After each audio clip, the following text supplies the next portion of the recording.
pandemic and also how our world may be different once we're through this.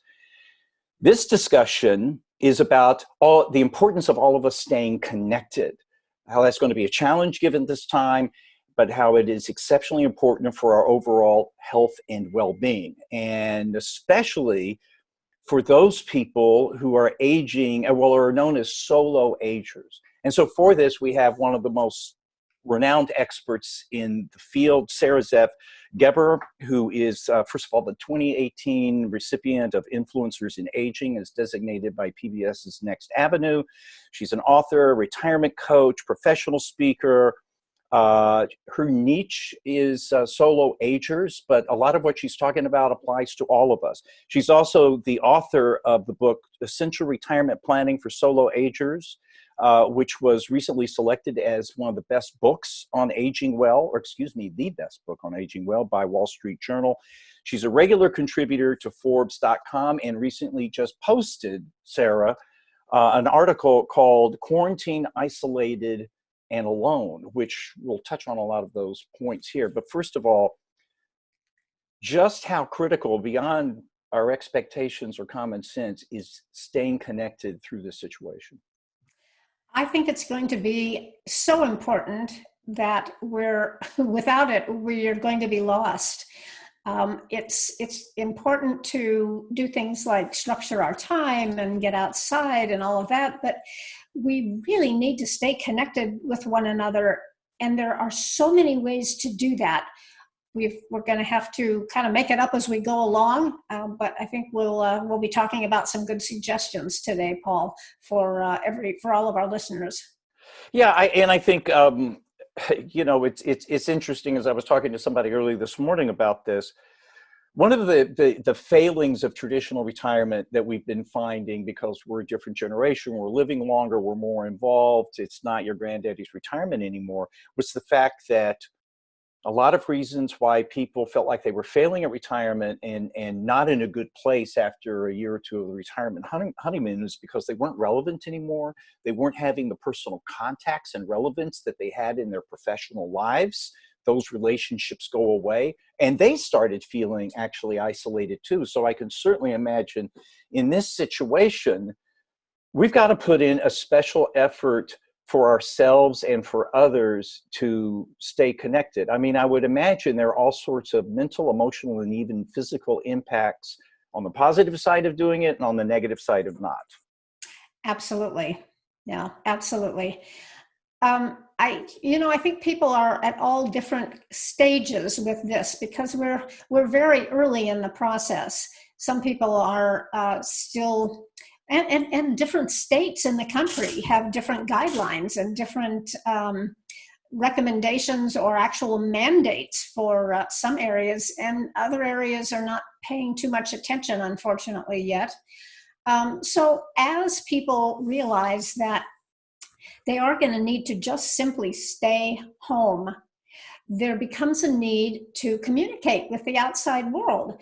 And we have our usual means of doing that, of course, which is, for most people these days, texting and emailing. But those things are not what we think of as real time.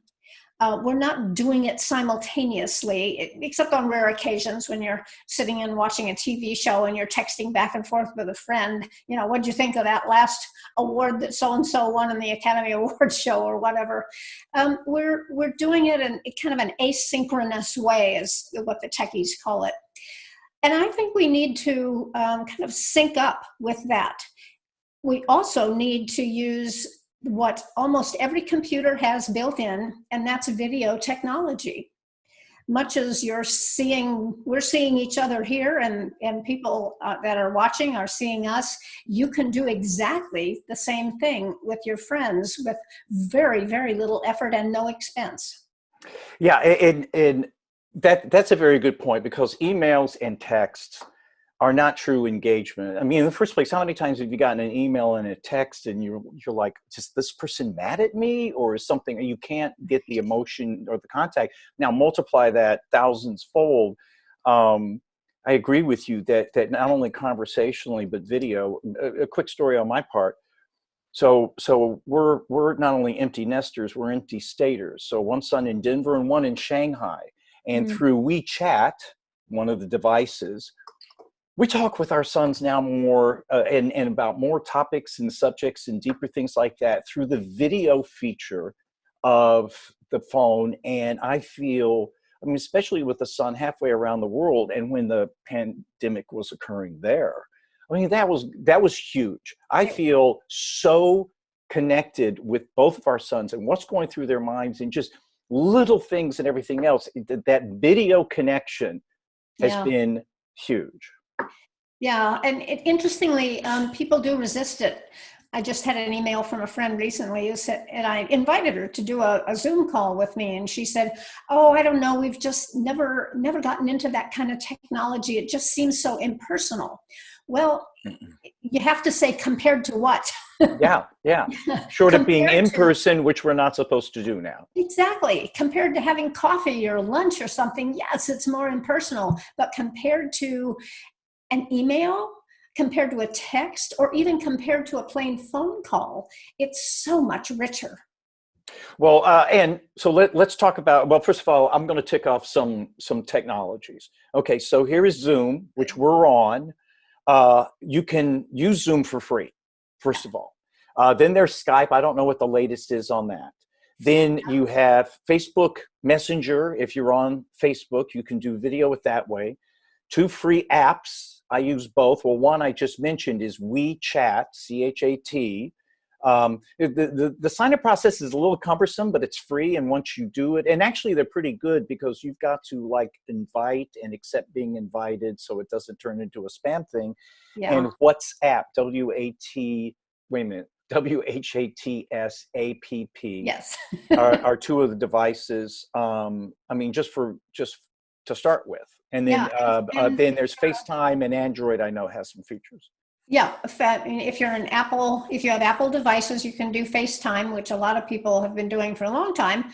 I had not been, but I've started doing that with friends because I do have an Apple device. So all of the video applications are wonderful. It's just finding one that you like or experimenting with a bunch of different ones and seeing what you and your friends or you and your relatives really appreciate doing. My husband and I just a couple of days ago set up a Zoom event. I don't like to call it a meeting because it sounds so businesslike.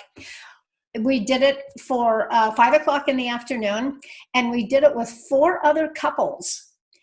And it was just delightful. It was like we were all sitting around a table. Everybody had a glass of wine, and we just chatted for almost an hour. And it was absolutely wonderful. It's such an uplifting thing to be able to see your friends that way and talk to them. And I can't express more strongly how much more meaningful it is than just voice. And yeah, how did it feel? I mean, was it awkward at first, or did you all just did it become the new normal, so to speak? It really became the new normal. It wasn't awkward at all. The nice thing about being able to see one another is you can see who's talking and not step over them with your own talk. You can see who's about to talk, or you can even go like this when you want to get a word in. We were all very kind of conscious of each other, not stepping on toes, and asking people who had been quiet, what's up with them. And we laughed and told funny stories, and we even held up our dogs so that they could see our dogs. That's cool. So we really had a good time with it. Well, and by the way, I'll say that, with my broadcasting background and being an interviewer and such, well, there is so much that you get from, okay, so I talked about how with emails, you sometimes can't tell what the person's really thinking or what they're feeling. At least you can with their voice, but you really get a lot from the face. You really get from facial expressions, body posture, and disposition is gargantuan in the human connection. And whereas you may not see how my legs are crossed, I mean, you're definitely picking up a vibe from me just by being able to see my hands and my face. Exactly. You get all of your senses involved that way, or most of them at least.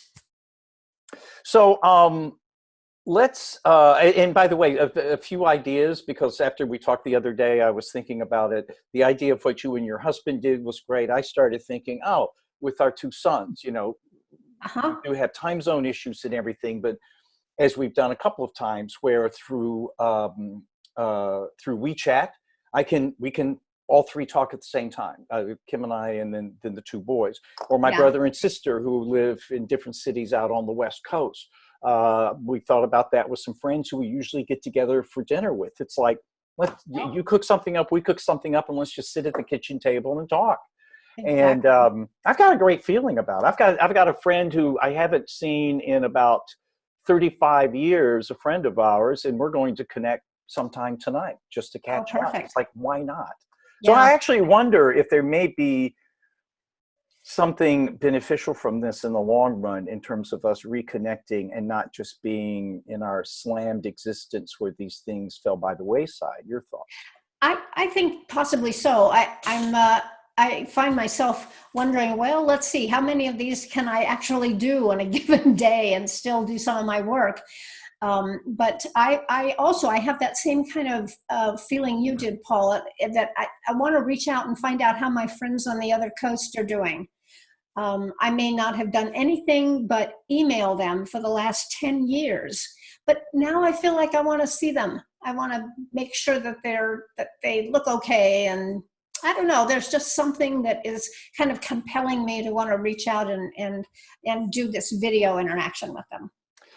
Well, yeah, to not stray too far from the topic, but what you just said really hit me that, you know, the first time when we as humans and as a society go through great periods of change and certainly challenge, um, you know, there's a reevaluation of what's important, and yeah, we might be reconnecting to that fundamental thing that's existed throughout humankind, where we're caring and connecting and depending on each other. Yeah, absolutely. And I think that as the weeks and the months roll on with this, it's gonna be even more important. I think that's a good point, because whatever inkling you may have right now that, oh, maybe I'll do that in a week or two, it may be absolutely critical. And again, it's like going out to dinner with a friend, except we're just having to do it in a new way, shape, or form. But I think the essence will be there. All right. Now, I know a lot of people watching this, probably virtually everyone watching this, either knows or is a solo ager. And this situation for their well-being, if this is a critical issue for them anyway, and it's especially critical now. So first of all, if you would, Absolutely. a brief definition, if you would, for what a Sure. solo ager is and the critical need. Yeah, a solo ager, as I have kind of expanded the definition to include, it started out just being anyone who didn't have adult children to help them as they got older. And a But so many spouse. people, And a yes. spouse. Right. Well, but how, Oh, I have a sorry. spouse and you have a spouse, but we don't know which one of us is going to go first. And then the remaining one is truly a solo ager. So my husband and I, and most of the couples that I've coached about this, are both making our own plans together and separately.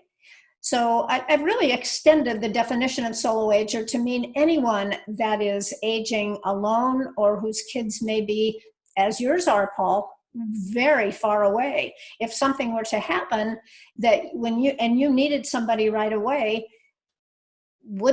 could they be able to be there in 24 hours? Who knows? But Especially certainly now.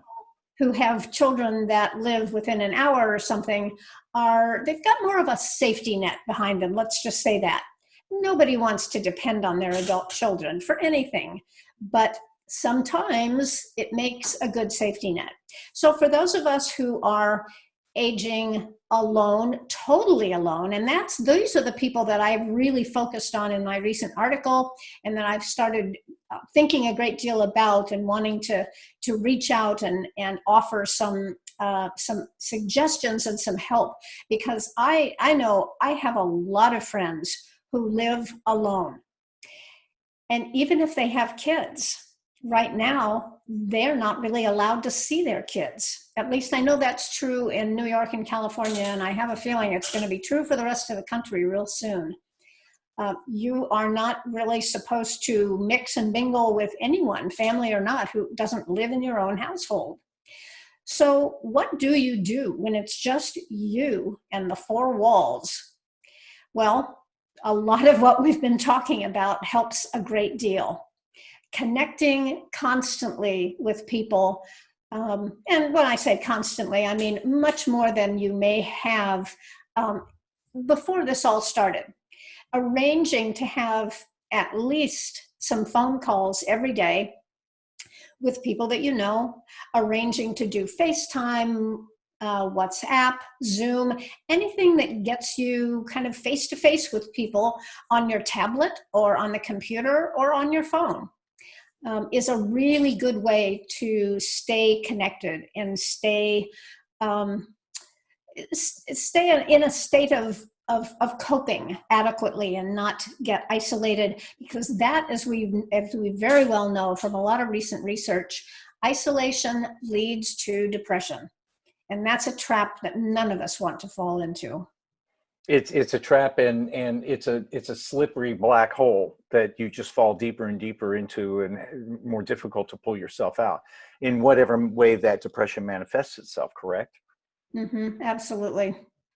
So now what about those of us who maybe aren't solo agers but know solo agers? So whether, well, again, certainly our parents or grandparents, or friends or colleagues or acquaintances or neighbors. Any of the above. I strongly urge you to reach out to them. Take an assessment of your friends and your colleagues and your relatives and anybody that you know, and think, who is a solo ager? Who can I reach out to in a special way, in a new way, that you maybe didn't before, because they had their life, you had yours. You had work happening, or you were busy traveling or doing whatever you're doing, either in your retirement or in however you're spending your life. Today, we're just not spending our lives in the same way. And it's a great time to reach out to the solo agers somewhere within your universe. Yeah, because they may be reluctant to reach out to you. So it's kind of, you need to be proactive about it.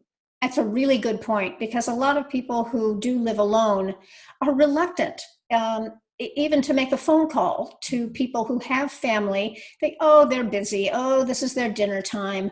Oh, I don't want to bother them. And that's a great reason for you to reach out to them, so that they don't feel like they have to be the ones, and may not ever be the one to do it. Yeah, I even got to thinking it's going to be interesting to see over the next few weeks how creative people get in terms of ways to engage too. So, for instance, I know someone who is not only a solo ager, but is in, well, a beautiful location, but a very remote one. And doesn't have a lot of friends around. And he said one of his saving graces, and this person's older than I am, is that he and a couple of other people play Xbox Live. You know, a video. There's a certain video game that they play every night at 10 o'clock. And he's like, that to him is a huge positive. So I've got to imagine, I mean, you could conceivably play games, play chess. Plus, there are a lot of online games and things like that. And you can play online poker for no money, and but be on the phone with the person and be at the same table. I mean, it might be interesting to see how imaginative. And I invite listeners to through ProBoomers on Facebook or on LinkedIn, or reach out to me and sharing ideas. It might be kind of cool to compile a whole list of ways that we can do this in a creative manner. That sounds like a great idea. There's one other thing before we go that I want to touch on, and that is that with any of us, and I got to think it'd be worse for a solo ager, there might be a point coming up here where we get really scared. where we get scared about our health, where we get scared about what's going on with society or the economy or our savings. And not only right now, but again, what's the world going to look like when we get through this? Mm-hmm. What do you do when you start getting scared? Well, I have several suggestions. And first of all, know that you're not alone. All of us get scared about this because we are in totally uncharted waters for everyone. People in government, people in high places, people in low places. I often think, well, I should count my blessings for the things that I do have, because there are people that are far worse off. I think what often helps depression and fear is to reach out as you can and help others. If you can send some money to an organization that's helping the homeless get through this, that's helping people who are out of work get through it, do that. It will make you feel better.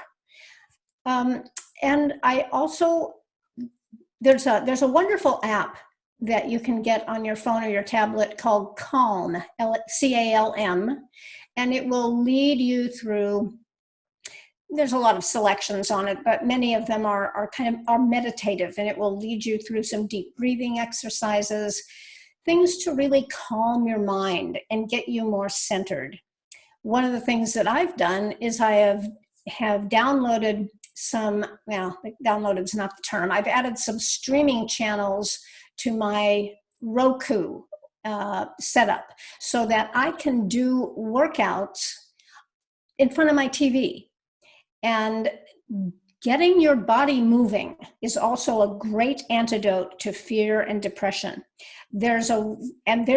To my great delight, there was everything on there. Everything from aerobic kinds of exercises to yoga, Pilates, lots of kind of fit after 50 stuff. So I downloaded several channels. They're all free.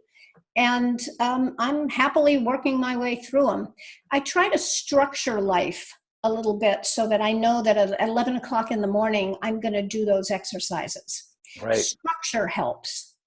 And of course, when you are scared, reach out to someone and just talk. Let them know you're scared. Believe me, they're scared too, even if they don't say they are. And we all have to just make this up as we go. It's a brave new world, to coin a very old phrase. And we all have to share in this together and share our ideas and share our hopes and our fears, and just get through it with each other. Yeah, I happen to have the news on, and I was hearing Andrew Cuomo, the governor of New York, in his press conference, and he really brought that point up, that as a society, as a nation, but quite frankly, we could go back to tribal days in the early days of humankind, when crises have occurred, and he listed some, and of course, New York, 9/11, or World War II, or just polio. All of these things that he said it can bring out in the extreme what's within us. Now, in some cases, that's the worst in people, but in more cases than not, it's the best of people. But overwhelmingly, it is us coming together. You made a very good point. We are all in this, every single, quite frankly, human being, but let's say every single American is in this together. And this is not a situation that's exclusive to liberals or conservatives or genders or age or anything else. It's affecting all of us, and we're all responsible to do something and support each other about it. And this connecting thing seems like a very critical mechanism to enable the best of that. And by the way, to add to that real quickly, I know when I'm scared or nervous about something, talking to somebody about it, just at least getting it off my chest, is really helpful. It is to me too. So I hope people will do that. I'm sorry. Go ahead, please. No, I hope people will do that. And, we're really, you made such a good point in saying every person in the world is in this together. And unless you are so isolated that you're living on an island that you own by yourself, you're in this with the rest of us, and so you're not alone. Nobody is alone in this, and I'm hoping something that comes out of it will be a more kind of cohesive world feeling, and one in which we have all come through something together, and we can work together more effectively. In a way, it's like one of those science fiction movies where the Martians have invaded the world, and all of a sudden the wars that we were having with each other cease to be important, because now we have a common enemy, and we do. This pandemic is our common enemy. And we're all in this together. In the couple of minutes we have left, I want to bring up one other thing. You were mentioned about doing the aerobic exercise and Pilates and everything.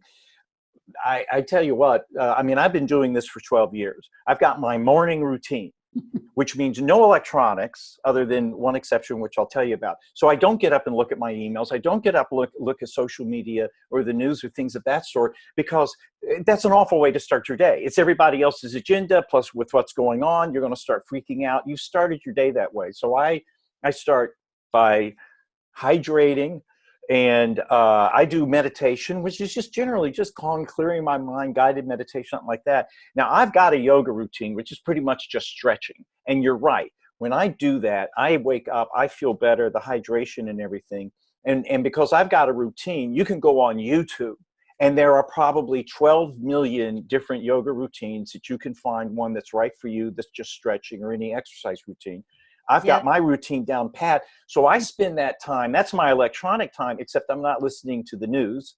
I am listening to all these different speakers and experts, such as yourself, talk about things. So whether it's spiritual or physical or health or business or boomer issues or something like that. So I'm well into an hour and a half of my day before I kind of open the shade and put the open sign up for everything else to filter in. And that, to me, makes the entire day better and different, and me better. It sounds like a great way to start the day. I highly recommend it to people. Well, Sara, I really appreciate this. So as I said at the top of this interview, in ProBoomer's effort to support not just people over 50, but everybody in this situation, other than specific medical things, we're trying to deal with the myriad of topics that are affecting us now, and quite frankly, things that we need to start thinking about and preparing for on the back end of this. And with the list of people that we're talking to right now, which, for instance, on Monday, I'm talking to Chris Farrell, who's an expert on economics and other matters as they especially relate to people over 50. He reports for NPR's Marketplace and for Next Avenue. Robert Laura, who you're also very closely connected with, who is an expert on retirement, not just the money, but the financial. In fact, he's the founder of the Retirement Coaches Association, on how we should be thinking about the whole retirement concept, our money and things of that sort. Bob Foley, I've already have on. We'll have him on again, talking about jobs and the state of employment, because people might have to go back to work or might really need to keep working, and the job and employment situation is going to be changing. Karen Sands, who is one of the top 50 women in the world, a futurist, but not meaning crystal ball, but rather what are the trends and the future holding for us. Dr. Rob McCurdy on some of fundamentals that we can do with our health. Rich Eisenberg for Next Avenue, and many more. And Sara, I hope we'll have you back as the situation progresses and we get new insights and new ideas and such. Sure. Closing comment. What would you, if you could imbue upon people one thing to really be thinking about and really make an effort for themselves and for others, what would it be in this situation? Stay connected. Call the people you love. Set up opportunities to be with them on video. Regardless of what technology you use, FaceTime, Zoom, WhatsApp. There's just so many out there, and I would so encourage you to do that. Just stay connected with people. For your sake and theirs. Sara, thank you so much. Thank you, Paul.